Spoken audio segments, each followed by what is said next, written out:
Fala meu povo, tudo bem? Eu sou o professor Renato Amigo, seu professor de Química, e é com muito prazer que eu te convido hoje para assistir a 30ª aula do segundo bloco de aulas, do bloco das aulas de Físico-Química. Se você quiser maiores informações sobre todo o nosso projeto, acessa lá o nosso site, o www.quimicadoamigo.com.br, e lá você obtém maiores informações sobre os 3 blocos de aula: Química Geral Inorgânica, Físico-Química e Química Orgânica. Além disso, no nosso site você ainda encontra o bloco 4 com as dicas do amigo, alguns links interessantes, orientações de estudos e o nosso diferencial, várias e várias listas de exercícios que você faz o download gratuitamente, tenta resolver no conforto do celular, compara com os nossos gabaritos e depois a gente posta aí algumas resoluções comentadas para que você possa aprender química aí de um jeito completo, beleza? Portanto, seja muito bem-vindo, muito bem-vinda para a sequência das aulas de equilíbrio, onde a gente hoje apresenta para vocês o equilíbrio iônico,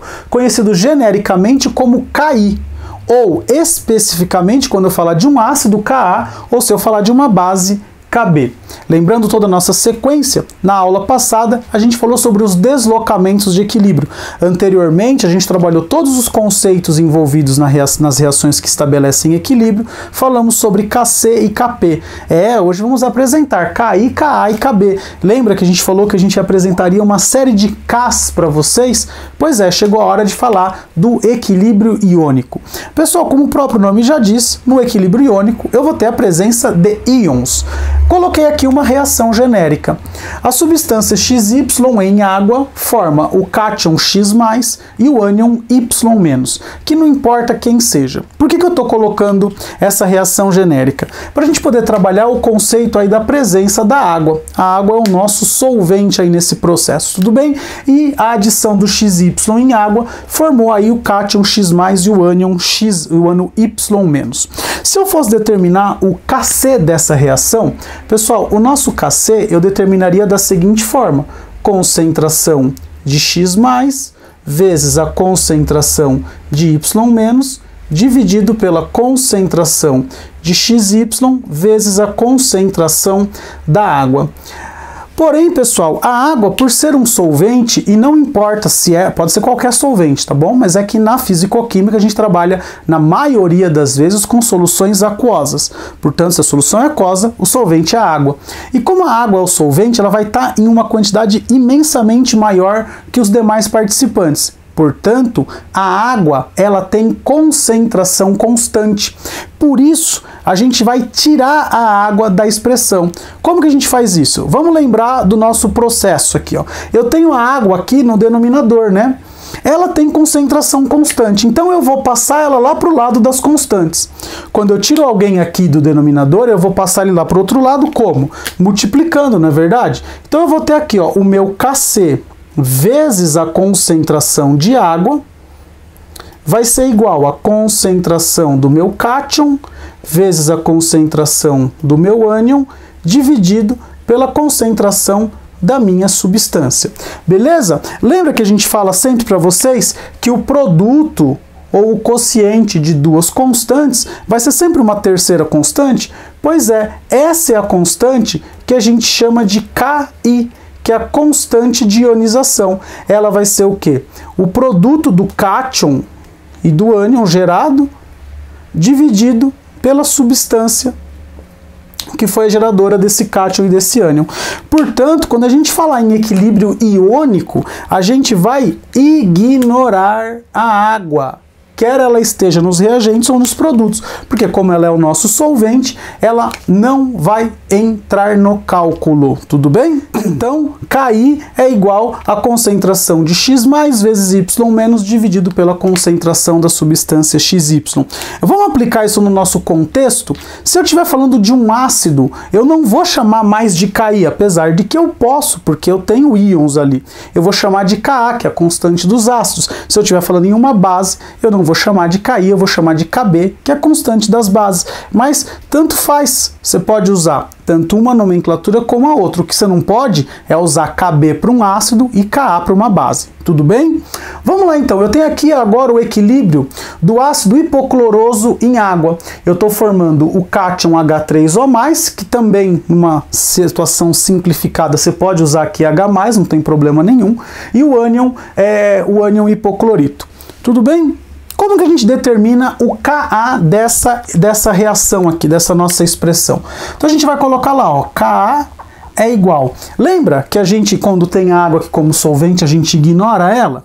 A gente vai ignorar ela para a expressão da constante. Então vai ser o quê? Ó?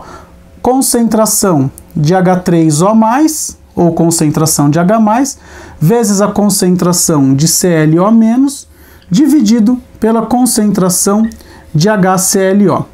Pessoal, este K, ele vai determinar para a gente a força de um ácido.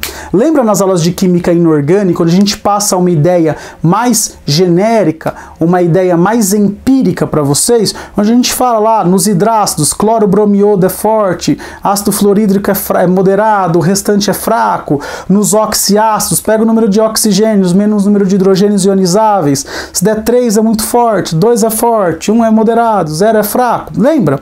Essa ideia toda vem daqui, vem da ionização, das constantes de ionização dos ácidos. E a gente pode generalizar essa brincadeira dizendo que quanto maior for o Ka, ou seja, quanto maior for a constante de um ácido, indica que eu tenho mais H+ dissolvido. Concorda comigo? Quanto maior for o K, mais produto eu vou ter, mais H+ eu vou ter dissolvido. Então eu posso dizer que quanto maior o K, mais forte é o ácido ou a minha base, tudo bem? Então aqui, ó, quanto maior o Ka, mais forte é o ácido, beleza? Tranquilo? E se eu estiver falando de uma base, por exemplo, o hidróxido de amônio em água? Aqui você vê que eu estou representando a água em cima da setinha, então eu posso colocar tanto a água como um reagente, a água em cima da setinha, não importa. O importante é que você saiba a expressão para o cálculo da constante. E aqui eu não posso chamar de Ka, eu vou chamar de Kb. A nossa constante de ionização de uma base vai ser o quê? A concentração do NH4+, vezes a concentração de OH- dividido pela concentração de NH4OH. E aí a gente pode fazer a mesma generalização. A gente pode dizer que quanto maior for o Kb, né, quanto maior for a constante da base, mais forte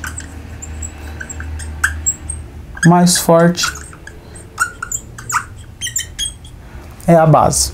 Olha só que interessante. Beleza? Pessoal, e quando for um ácido que tem mais de um hidrogênio ionizável? Essa ionização ocorre de uma vez só? Ela ocorre em etapas? Como é que a gente faz isso?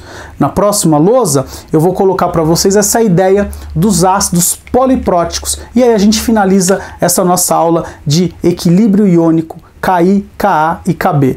Aguenta a mão um pouquinho aí e vai copiando a lousa enquanto eu troco ela.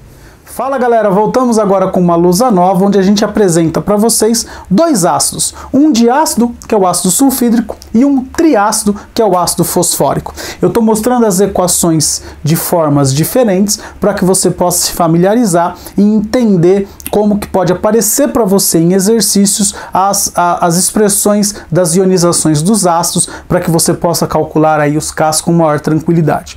Pessoal, aqui a ideia não é mostrar para vocês como se calcula o K, porque na verdade a expressão para o K você já sabe, sempre concentração dos produtos sobre a concentração dos reagentes, concentração dos produtos sobre a concentração dos reagentes, só que como a água aqui é o nosso solvente, ela vai ser ignorada, tudo bem?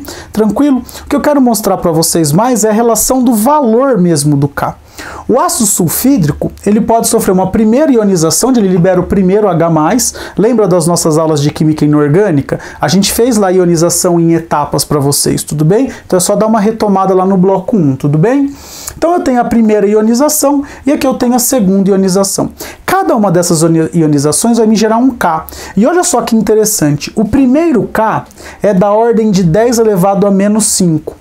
E olha só o segundo K, é da ordem de 10 elevado a menos 19.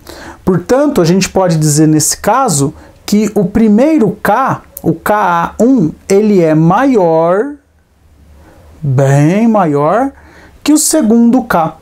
Portanto, para efeitos de cálculo, a gente considera apenas a primeira constante de ionização. Será que isso vale só para esse ácido ou será que eu posso generalizar? Vamos acompanhar aí um segundo ácido, que é o ácido fosfórico. Ele primeiro sofre uma ionização formando um H+, depois ele libera o outro H+, depois ele libera o outro H+. Ou seja, eu tenho 3 equações de ionização parcial. Se eu tenho 3 equações, eu vou ter 3 Ks também. Olha só, o primeiro K é da ordem de 10 elevado a menos 3, o segundo 10 elevado a menos 7 e o terceiro 10 elevado a menos 13. Ou seja, essa nossa tendência aqui, ela também aparece neste ácido, ou seja, ela aparece para qualquer ácido. Então a gente pode dizer que para qualquer ácido poliprótico, o primeiro K, ele é sempre muito maior que o segundo K, que é maior que qualquer outro K. Então, quando a gente ioniza lá o nosso primeiro H+, a gente tira o primeiro H+, é sempre essa constante que você vai considerar. Tudo bem? Beleza? Então, para ácidos polipróticos, consideraremos apenas o primeiro K para efeito de cálculos, uma vez que os outros têm um valor tão baixo que não vai influenciar na hora de dar o nosso resultado. Porém, importante que você saiba, que você tenha em mente que a ionização, a ionização dos ácidos, ela ocorre sempre por etapas. Eu vou dar uma licencinha aqui para que você possa pausar e copiar a lousa, tudo bem? E eu volto aqui para dizer que, infelizmente, mais uma aula termina aqui no nosso canal. Foi um imenso prazer ter você aqui do meu lado. Eu espero que, se você chegou até aqui e gostou da aula, dê uma clicada aí no curtir, dê um joinha para nossa aula. Se você achou que essa aula foi interessante para você, por favor, compartilhe com seus amigos nas suas redes sociais, divulgue o nosso canal, faça com que o canal cresça. Afinal de contas, somos mais uma opção aí para o estudo da química, lembrando que é uma opção 100% gratuita. Se você tem alguma dúvida, sugestão, crítica ou elogio ao nosso canal, por favor, deixe um comentário aqui no YouTube ou envie um e-mail para mim no quimicadoamigo@gmail.com. quimicadoamigo@gmail.com. Será um prazer receber o seu comentário, a sua dúvida, o seu e-mail, a sua sugestão, e eu prometo respondê-la o mais breve possível. No mais, eu só tenho a agradecer a você e dizer beijo, tchau.